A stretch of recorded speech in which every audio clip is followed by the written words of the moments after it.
Hello friends, आपका एक बार फिर से स्वागत है वीके क्लासेस यूट्यूब चैनल पे। फ्रेंड्स, जैसा कि आपको पता है, पिछले क्लास में 1 जनवरी 2022 को जो सीटेट एग्जाम हुआ था पेपर 1 का, उसका सीडीपी सेक्शन को हमने कंप्लीट किया था। और आज जो है दोस्तों, हम 3 जनवरी 2022 को जो एग्ज़ाम हुआ था ऑनलाइन, उसका सीडीपी सेक्शन हम इस वीडियो में कंप्लीट करेंगे। तो दोस्तों, जैसा कि आपको पता है कि प्रीवियस ईयर क्वेश्चन पेपर हमारे exam of point of view से कितना ज़्यादा इंपॉर्टेंट है। ठीक है, तो प्रीवियस ईयर क्वेश्चन पेपर को आप जरूर कीजिएगा, तभी सीटेट क्वालिफाइड हो पाएगा। तो दोस्तों, आपको करना क्या है कि 1 से 30 तक मैं अभी सवाल आपसे पूछूंगा और आपको जवाब देने के लिए सिर्फ रहेगा 5 सेकंड। 5 सेकंड के अंदर जवाब देकर अपने कॉपी में जरूर लिख लीजिएगा कि आप किस प्रश्न का जवाब दे पा रहे हैं। और फाइनली जो है टोटल 30 सवाल हो जाने के बाद में कमेंट में अपना ज़रूर उत्तर दीजिएगा कि आप जो है कितने सवाल का जवाब दे पाए हैं। अगर आप 20 से ज़्यादा दे पा रहे हैं यानी कि आपकी तैयारी अच्छी चल रही है। ठीक है, और अगर 20 से कम है यानी और ज़्यादा मेहनत की ज़रूरत है।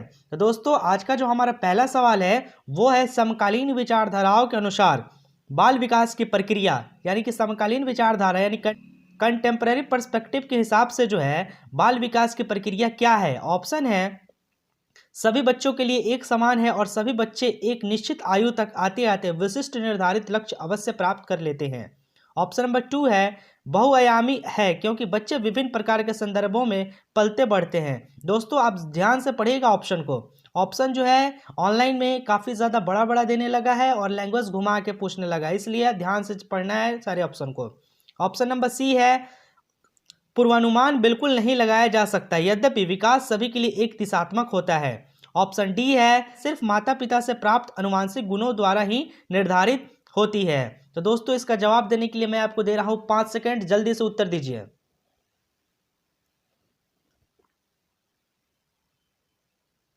5 सेकंड होता है समाप्त। दोस्तों, इसका जो उत्तर होगा वो होगा ऑप्शन नंबर बी, क्योंकि विकास जो है कंटेम्प्रेरी पर्सपेक्टिव के हिसाब से जो है बहुआयामी है और इसका मतलब है कि बच्चे जो है विभिन्न प्रकार के संदर्भों में पलते बढ़ते हैं। चलिए नेक्स्ट सवाल पे चलते हैं।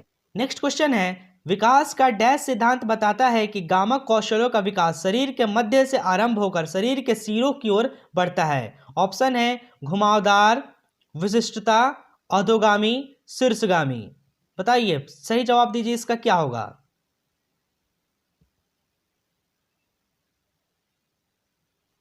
तो दोस्तों, इसका जो सही जवाब होगा वो होगा ऑप्शन नंबर सी, अधोगामी, यानी कि प्रॉक्समोडिसल जो होगा इसका सही जवाब होगा, क्योंकि ये जो है बताता है कि गामक कौशलों का विकास शरीर के मध्य से आरंभ होकर शरीर के सिरों की ओर बढ़ता है।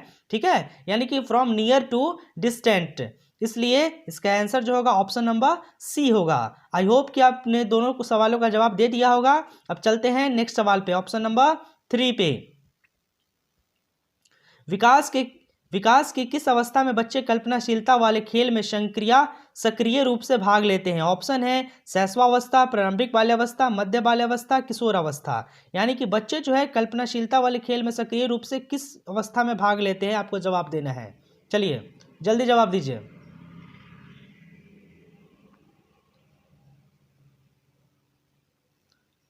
दोस्तों, जो इसका उत्तर हो जाएगा वो होगा option number B, early childhood, प्रारंभिक बाल्यावस्था।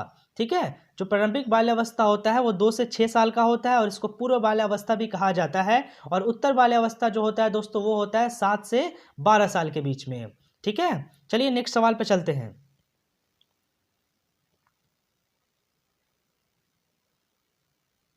निम्न में से कौन सी बच्चों के समाजीकरण की द्वितीय संस्थाएं हैं, यानी बच्चा का द्वितीय संस्था कौन है समाजीकरण का। ऑप्शन है परिवार, मीडिया, धार्मिक संस्थाएं, विद्यालय। तो देखिए, इसमें जो क्वेश्चन का ऑप्शन जो दिया है वो एक से ज़्यादा उत्तर सही है। तो ऑप्शन नंबर ए कहता है कि परिवार, मीडिया और विद्यालय, ये तीनों होगा। ऑप्शन नंबर बी कहता है परिवार, धार्मिक संस्थाएं और विद्यालय। और ऑप्शन नंबर सी कहता है परिवार, धार्मिक संस्थाएं और विद्यालय। और ऑप्शन नंबर डी कहता है परिवार और विद्यालय।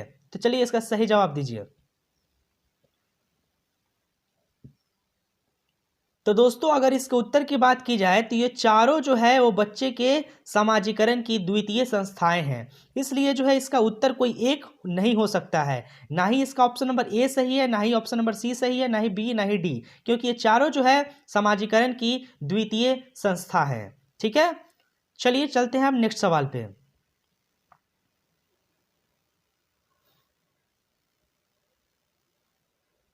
रुचि को 3 पेंसिल दिखाई जाती है। वह देखती है कि पेंसिल पेंसिल ख से बड़ी है और पेंसिल ग से बड़ी है। जब रुचि यह निष्कर्ष निकालती है कि क ग से बड़ी है तो वह जीन पियाजे के किस संज्ञानात्मक विकास की विशेषता को दर्शाती है। ध्यान से देखिएगा, रुचि को 3 पेंसिल दिखाई जाती है। कहती है, वह देखती है कि पेंसिल ख से बड़ी है और पेंसिल ग से बड़ी है। तो रुचि निष्कर्ष निकालती है कि क जो है वो ग से बड़ी है। तो आपको बताना है को जीन पियाजे के किस संज्ञानात्मक विकास की अवस्था को दर्शाती है। ठीक है, ऑप्शन है क्रमबद्धता, संरक्षण, संक्रमक अनुमान, परिकल्पना आधारित निगमनात्मक तर्क। जवाब दीजिए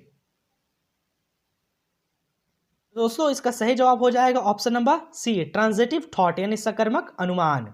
चलिए अब चलते हैं नेक्स्ट सवाल पे। नेक्स्ट क्वेश्चन है, जीन पियाजे के संज्ञानात्मक विकास के सिद्धांत के अनुसार मूर्त संक्रियात्मक चरण में बालक निम्न में से क्या कर पाने के योग्य होता है। ऑप्शन है प्रतिवर्तन, परिकल्पना आधारित निगमनात्मक तार्किक चिंतन, अमूर्त चिंतन और प्रतिज्ञापित चिंतन। चलिए इसका सही जवाब दीजिए। मूर्त संक्रियात्मक चरण में बालक क्या कर पाता है।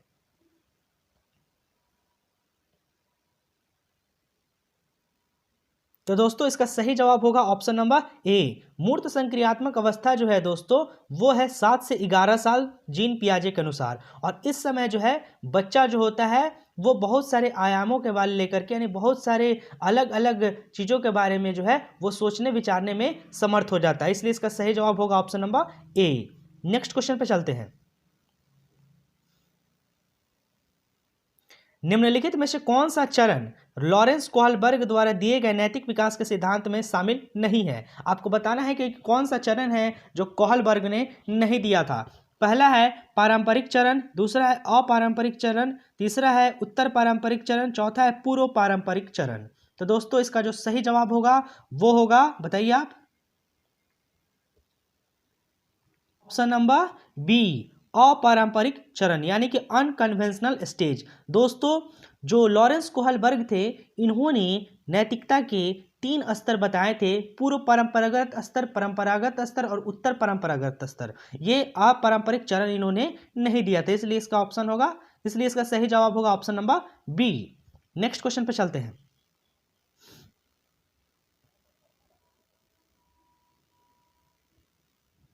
एक अध्यापिका अपनी कक्षा के लिए लेव वाइगोत्स्की के सामाजिक संरचनावादी सिद्धांतों पर आधारित शिक्षण अधिगम प्रक्रिया तैयार करना चाहती है।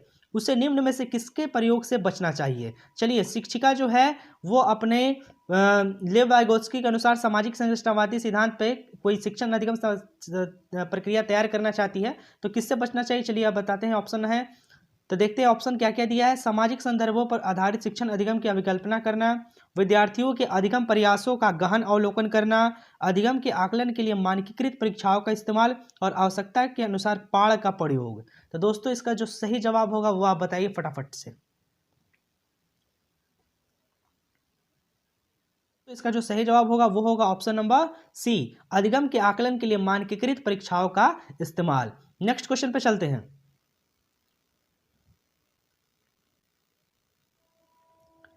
लेव वाइगोत्स्की ने अपने सामाजिक संरचनावाद सिद्धांत में निम्न में से किसे विद्यार्थियों में अधिगम को सुसाध्य करने हेतु उपयुक्त बताया है। ऑप्शन है सहकर्मी सहयोगिता, सांस्कृतिक उपकरणों का हस्तक्षेप, रट कर याद करने पर बल, गैर संदर्भित पाठ्यक्रम। तो दोस्तों इसका सही जवाब क्या होगा, जल्दी बताइए, फटाफट से आंसर देते चलिए और देखते हैं 30 में से कौन सबसे ज़्यादा नंबर लाता है। कमेंट करके अपना नंबर कितना ला रहे हैं जरूर बताइएगा। तो दोस्तों इसका 9 नंबर का जो सही जवाब होगा वो होगा ऑप्शन नंबर डी, गैर संदर्भित पाठ्यक्रम। चलिए अब चलते हैं नेक्स्ट सवाल पे।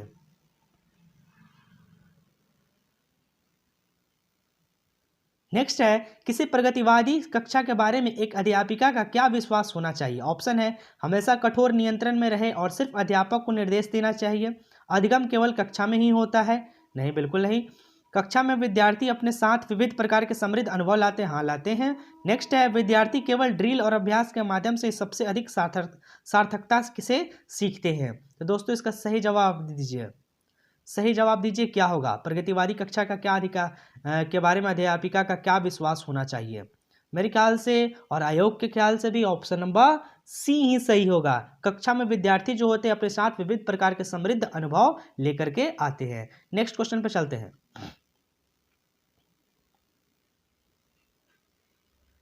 नेक्स्ट क्वेश्चन है, किस विचारक ने इस बात को नकारा है कि बुद्धि एकल इकाई है और कई पृथक स्वतंत्र बुद्धियों का सिद्धांत प्रतिपादित किया है। ऑप्शन है जीन पियाजे, हार्वर्ड गार्नर, लेव वाइगोत्स्की और लॉरेंस कोहलबर्ग। तो दोस्तों इसका जो सही जवाब हो जाएगा, जल्दी से आप बताइए।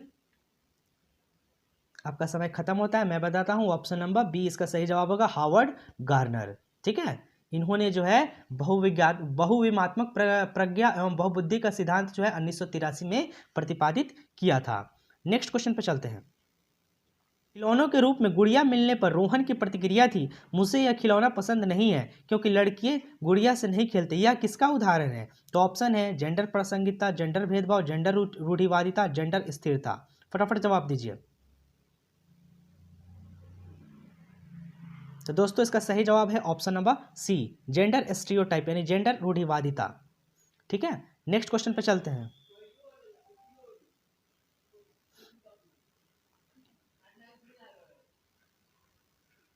एक शिक्षक एक महीने की अवधि के अंतराल में विद्यार्थियों को निबंध लेखन के कई ड्राफ्ट लिखने के लिए सहयोग देता है। यदि यह शिक्षक प्रत्येक विद्यार्थी के सभी ड्राफ्ट को ध्यान में रखता है और उन्हीं सभी ड्राफ्टों पर काम करने की प्रक्रिया को भी मान्यता देता है तो इस प्रकार के मूल्यांकन को क्या कहेंगे। ऑप्शन है योगात्मक, मानक संदर्भित, रचनात्मक और मानकीकृत। तो दोस्तों इसका जो सही जवाब होगा वो होगा ऑप्शन नंबर सी, फॉर्मेटिव यानी ऑप्शन नंबर सी यानी रचनात्मक यानी क्रिएटिव। ठीक है, फॉर्मेटिव यहाँ पे गलत दिया है, रचनात्मक यानी क्रिएटिव होगा। ठीक है दोस्तों, चलिए अब नेक्स्ट क्वेश्चन पे चलते हैं। सबसे बड़ी बात है दोस्तों, इस किताब में जो है बाइलिंगुअल दिया हुआ है और इंग्लिश हिंदी दोनों में दिया है। तो जिसको हिंदी में समझ में आता है हिंदी में देखे और जिसको इंग्लिश में समझ आता है वो इंग्लिश में ही समझे। ठीक है, चलिए 14 नंबर क्वेश्चन पे चलते हैं। एक बहुभाषीय कक्षा में शिक्षक को क्या करना चाहिए। वार्तालाप के लिए मातृभाषा के उपयोग को निरुत्साहित करना चाहिए। तो बिल्कुल नहीं, मातृभाषा के उपयोग का आप निरुत्साहित नहीं कर सकते हैं। ज़्यादातर विद्यार्थियों द्वारा बोली जा रही प्रमुख भाषा को ही स्वीकार करना चाहिए। भाषाओं को विविधता के बारे में जागरूकता लानी चाहिए और विद्यार्थियों को पसंद अनुसार भाषा के इस्तेमाल की अनुमति देनी चाहिए। एक लक्ष्यांक भाषा जैसे कि अंग्रेजी को छोड़कर अन्य भाषाओं के उपयोग की उपेक्षा करनी चाहिए। तो दोस्तों इसका जो सही जवाब हो जाएगा वो होगा, बताइए जल्दी से आप, वो हो जाएगा ऑप्शन नंबर सी,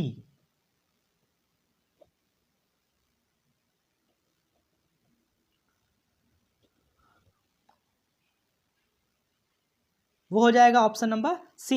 भाषाओं की विविधता के बारे में जागरूकता लानी चाहिए और विद्यार्थियों को पसंद अनुसार भाषा के इस्तेमाल की अनुमति देनी चाहिए। अब चलिए चलते हैं नेक्स्ट क्वेश्चन पे। क्वेश्चन नंबर 15 है, राष्ट्रीय शिक्षा नीति के अनुसार शिक्षा को, ऑप्शन है केवल पूर्व निर्धारित विषय वस्तु पर केंद्रित होना चाहिए। ऑप्शन 2 है समस्या समाधान पर केंद्रित होना चाहिए। ऑप्शन 3 है अधिगमकर्ताओं के समालोचनात्मक चिंतन का विकास करना चाहिए। ऑप्शन डी है अन्वेषण निर्धारित और खोज आधारित होनी चाहिए। तो दोस्तों इसका सही जवाब दीजिए, आपके पास है सिर्फ और सिर्फ 5 सेकंड। देखिए इसका बहुत सारा ऑप्शन सही है, तो ए और बी और सी डी नीचे ऑप्शन दिया है, इसमें से कौन सही जवाब होगा वो बताइए।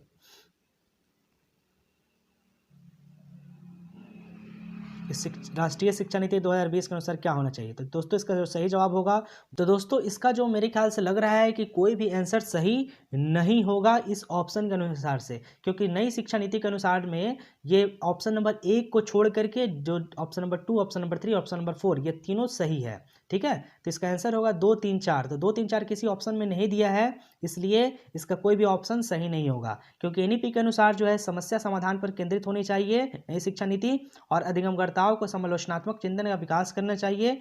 तीसरा अन्वेषण निर्धारित और खोज आधारित होनी चाहिए। चलिए नेक्स्ट क्वेश्चन पे चलते हैं। अब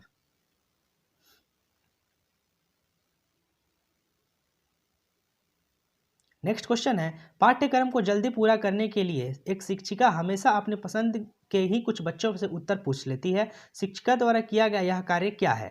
तो पाठ्यक्रम पूरा करने हेतु न्यायोचित है, नहीं। यह दर्शाता है कि शिक्षिका में अपनी कक्षा के श्रेष्ठ बच्चों को पहचानने की अच्छी कौशल है, बिल्कुल नहीं। नेक्स्ट है, विद्यार्थियों को समान अवसर की उपलब्धता से वंचित करता है, हाँ ये हो सकता है। नेक्स्ट है, सभी विद्यार्थियों के समान सम्मिलित की सुनिश्चित करने में प्रभावशाली होगा, बिल्कुल नहीं। तो दोस्तों इसका जो ऑप्शन होगा वो सही होगा ऑप्शन नंबर सी, विद्यार्थियों के समान अवसर की उपलब्धता से वंचित करना। ठीक है, तो दोस्तों सीटेट के सवाल को आप कभी जो है बिना पूरा ऑप्शन पढ़े जवाब मत दीजिएगा। भले आपको पहला नंबर ही ऑप्शन पढ़ने पे क्यों ना लग जाए कि यही सही जवाब होगा, लेकिन जब तक पूरा सवाल का ऑप्शन नहीं पढ़ेगा तब तक जवाब नहीं दीजिएगा। चलिए अब चलते हैं नेक्स्ट क्वेश्चन पे। गुण व वैकल्य से जूझते छात्र के समावेशन हेतु निम्न में से क्या महत्वपूर्ण है? ऑप्शन है, कार्य पूर्ण करने के लिए सख्त समय बाध्यता निश्चित करना। ऑप्शन नंबर 2 है, विद्यार्थी को दृश्य आधारित परिकलन और गणित संबंधी प्रयोज्यता उपलब्ध करवाना। ऑप्शन नंबर सी है, पाठ्यांश में मौजूद प्रसंगोचित जानकारी को निष्भ्रम करने के लिए अतिरिक्त विषय वस्तु जोड़ देना। चौथा है, विद्यार्थी के अधिगम के आकलन के लिए सिर्फ मानकीकृत तरीकों का इस्तेमाल करना। तो दोस्तों इसका सही जवाब क्या होगा, फटाफट से दीजिए।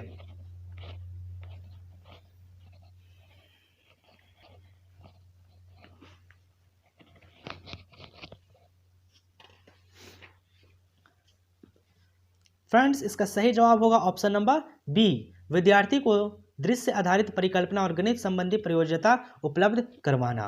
चलिए नेक्स्ट क्वेश्चन पर चलते हैं। नेक्स्ट क्वेश्चन है, एक दृष्टि बाधित वाले विद्यार्थी को निम्न में से कौन सी सामग्री लाभदायक नहीं होगी? ऑप्शन है, स्पर्शी ग्लोब, छोटे अक्षरों वाली पुस्तकें, दृश्य पट बटन सॉफ्टवेयर, ब्रेन लिपि वाली पुस्तकें। तो चलिए इसका जो सही जवाब होगा वो होगा ऑप्शन नंबर बी, छोटे अक्षरों वाली पुस्तकें। यह दृष्टि बाधित विद्यार्थी को इसकी जरूरत नहीं है। नेक्स्ट क्वेश्चन पे चलते हैं।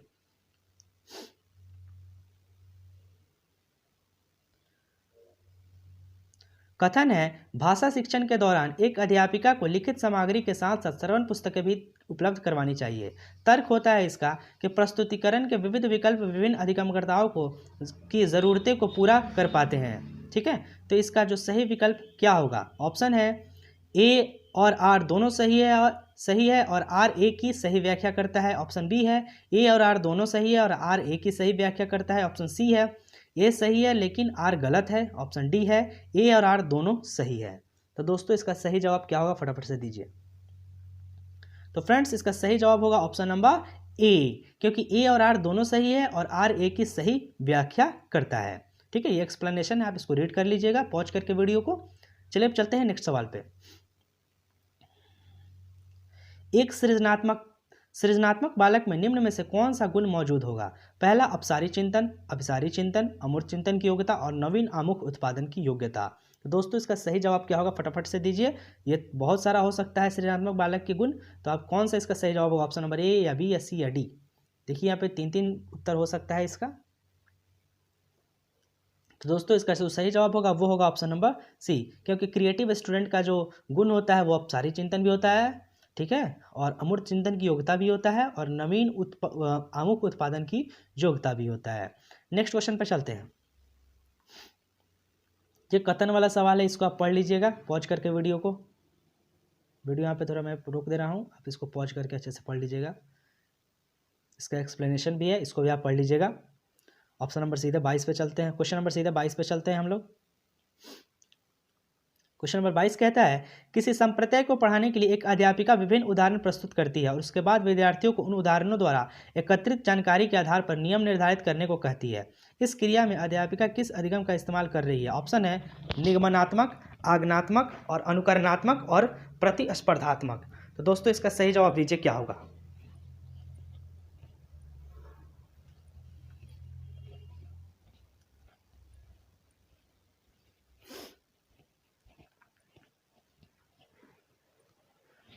फ्रेंड्स इसका सही जवाब होगा ऑप्शन नंबर बी, आज्ञानात्मक। ठीक है, आप इसका एक्सप्लेनेशन पढ़ लीजिए यहाँ से वीडियो पॉज करके फटाफट से। चलिए अब नेक्स्ट क्वेश्चन पे चलते हैं। कक्षा नियमन में विद्यार्थी की सहकारिता हेतु एक अध्यापक को क्या करना चाहिए? ऑप्शन, स्वयं ही कठोर और अटल नियमों का निर्धारण, विद्यार्थियों के दुर्व्यवहार के बारे में अभिभावकों से बार बार शिकायत। ऑप्शन सी है, मापदंडों का पालन न करने पर विद्यार्थियों की भर्त्सना। और ऑप्शन डी है मापदंडों और नियमों को स्थापित करते समय विद्यार्थियों की सहभागिता। तो दोस्तों इसका जो सही जवाब होगा वो होगा ऑप्शन नंबर डी, विद्यार्थियों के सहभागिता के बिना कुछ नहीं होता है, इसलिए ऑप्शन नंबर डी सही है। नेक्स्ट क्वेश्चन है वह विकल्प चुनिए जो उन संदर्भों को सही चुनाव करता है जिनमें बच्चा के लिए अधिगम हो पाता है। ऑप्शन है खेलकूद यानी कि गेम्स एंड प्ले, घर और क्लासरूम। तो दोस्तों इसका सही जवाब क्या होगा? ऑप्शन नंबर ए या बी या सी या डी। डी कह रहा है सिर्फ और सिर्फ क्लासरूम, बी कह रहा है घर और क्लासरूम दोनों, और ऑप्शन नंबर सी कह रहा है कि तीनों। तो दोस्तों इसका सही जवाब क्या होगा बताइए फटाफट। तो मेरे ख्याल से इसका सही जवाब होगा ऑप्शन नंबर सी, क्योंकि जो है सभी जगह अधिगम कर पाता है बच्चा, खेलकूद के मैदान में भी करेगा, घर में भी करेगा और कक्षा कक्ष में भी करेगा, इसलिए ऑप्शन नंबर सी सही जवाब। नेक्स्ट क्वेश्चन पर चलते हैं। निम्नलिखित में से कौन सा तकनीक छात्रों में समस्या समाधान कौशल के विकास हेतु प्रभावशाली नहीं है? ऑप्शन है मुद्दों पर चर्चा को सुसाध्य करना और छात्रों को चर्चा में भाग लेने के लिए प्रोत्साहित करना। ठीक है। ऑप्शन बी है समस्या को हल करने के लिए छात्रों का विचार मंथन एवं विचार उत्पन्न करने के लिए प्रोत्साहित करना। ऑप्शन सी है समस्या का समाधान खोजने के लिए छात्रों को विविध प्रकार की शिक्षण सामग्री प्रदान करना। ऑप्शन डी है हर समस्या के लिए एक जैसी पूर्व निर्धारित चरण दर चरण प्रक्रिया का इस्तेमाल पर बल देना। ठीक है, इसका सही जवाब क्या होगा फटाफट से दीजिए। तो फ्रेंड्स इसका सही जवाब होगा ऑप्शन नंबर डी, हर समस्या के लिए एक ही जैसा पूर्व निर्धारित चरण दर चरण प्रक्रिया का इस्तेमाल पर बल देना। ठीक है, नेक्स्ट क्वेश्चन पर चलते हैं। अब निम्न में से कौन सा एक संरचनावादी कक्षा का अभिलक्षण है? दोस्तों बिल्कुल आप प्रीवियस ईयर क्वेश्चन मिस मत कीजिएगा, इस सबको जरूर सॉल्व कीजिए और 30 में से कितना आ रहा है बताइए हमको। नेक्स्ट है क्वेश्चन का इसका ऑप्शन है अधिगम प्रक्रिया में अधिगमकर्ताओं निष्क्रिय होते हैं। ऑप्शन नंबर बी है पाठ्यपुस्तक को यंत्रवत याद करने का अत्यधिक महत्व दिया जाता है। ऑप्शन सी है कक्षा में बच्चों को प्रश्न पूछने के लिए प्रोत्साहित नहीं किया जा सकता है। ऑप्शन डी है कक्षा कक्ष में बच्चों को पिछले अनुभवों का उपयोग नए ज्ञान की रचना के लिए किया जाता है। दोस्तों इसका सही जवाब क्या होगा? वो होगा ऑप्शन नंबर डी, कक्षा कक्ष में बच्चों के पिछले अनुभवों का उपयोग नए ज्ञान की रचना के लिए किया जाता है। नेक्स्ट क्वेश्चन है निम्न में से कौन सा विचारधारा बच्चों के अधिगम में अवरोधक है? ऑप्शन है त्रुटियां अधिगम की प्रक्रिया का एक ही हिस्सा है, अधिगमकर्ताओं के लिए त्रुटियां करना एक लज्जाजनक कार्य है। ऑप्शन सी है अधिगमकर्ताओं के संज्ञानात्मक समझ में अंतरालों की जानकारी देता है। ऑप्शन डी है अधिगमकर्ताओं को डांट के भय के बिना त्रुटियों करने के लिए मौका मिलना चाहिए। ठीक है, तो अधिगमकर्ता कोई है तो जरूर त्रुटि करेगा, इसलिए ऑप्शन नंबर डी इसका सही जवाब होगा, मौका मिलना चाहिए। नेक्स्ट क्वेश्चन है, तो फ्रेंड्स इसका जो सही जवाब होगा वो होगा ऑप्शन नंबर बी, अधिगमकर्ताओं के लिए त्रुटियां करना एक लज्जाजनक कार्य है। ठीक है, ये अवरोधक है। नेक्स्ट क्वेश्चन है निम्न में से कौन सा बाह्य अभिप्रेरणा एक उदाहरण है? बाह्य अभिप्रेरणा का उदाहरण है अपने अधिगम को दृढ़ करने के लिए शोध करते समय अपने विभिन्न स्रोतों का सहायता लेता है। नगद इनाम पाने हेतु रियान एक परियोजना के विभिन्न स्रोतों में खोज करता है। सितारा अपने स्व संतोषण के लिए अपने से बड़ों को नियमित तौर पर प्रतिपुष्टि कर लेती है। ऑप्शन डी है अपने व्यक्तिगत अभिरुचि एवं अपनी क्षमताओं को बढ़ाने के लिए कुलमित क्रियाकलाप का नियमित रूप से अभ्यास करता है। ठीक है, तो इसका जो सही जवाब होगा वो बताइए आप। इसका सही जवाब होगा ऑप्शन नंबर बी, बाह्य प्रेरणा है कि विभिन्न स्रोतों कर किसके लिए, विभिन्न स्रोत से खोज करता है किसके लिए, तो नगद इनाम के लिए। क्या है? बाह्य प्रेरणा है। ठीक है, ऑप्शन नंबर बी इसका सही जवाब है। नेक्स्ट क्वेश्चन है कोविड-19 वाला 29 नंबर। कोविड-19 महामारी के दौरान तनाव में विद्यार्थियों के प्रदर्शन को नकारात्मक रूप से प्रभावित किया है। यह निम्नलिखित में से किस प्रकार के संबंध को स्पष्ट करता है? ऑप्शन है प्रतियोगिता और संज्ञान, संज्ञान और संवेग, अनुमानसिकता और निष्पादन, अनुमानसिकता और वातावरण। तो दोस्तों इसका जो सही जवाब होगा वो होगा ऑप्शन नंबर बी, संज्ञान और संवेग जो है इसका बिल्कुल सही जवाब होगा, cognition and emotion. Next question पे चलते हैं, इसका एक्सप्लेनेशन आप पढ़ लेंगे। नेक्स्ट क्वेश्चन है अधिगम आधारित अधिगम अधिक सार्थक और प्रभावशाली होता है अगर वह मुख्यतः डैश हो। ऑप्शन है शिक्षक निर्देशित, सहपाठियों द्वारा निर्देशित, पाठ्यपुस्तक केंद्रित और स्व निर्देशित। तो दोस्तों इसका जो सही जवाब होगा वो होगा ऑप्शन नंबर डी, स्व निर्देशित, यानी कि सेल्फ डायरेक्टेड होगा अगर जो अधिगम तो अधिक प्रभावशाली होगा। ठीक है, तो ऑप्शन नंबर डी इसका बिल्कुल सही जवाब होगा। तो दोस्तों आज की जो सेशन है 3 जनवरी 2022 का जो हम लोग क्वेश्चन पेपर का सीडीपी सेक्शन कंप्लीट कर रहे थे पेपर 1 का, वो यहीं पे कंप्लीट होता है। और आप कमेंट करके ज़रूर बताइए कि आप 30 में से कितना नंबर ला पाए हैं।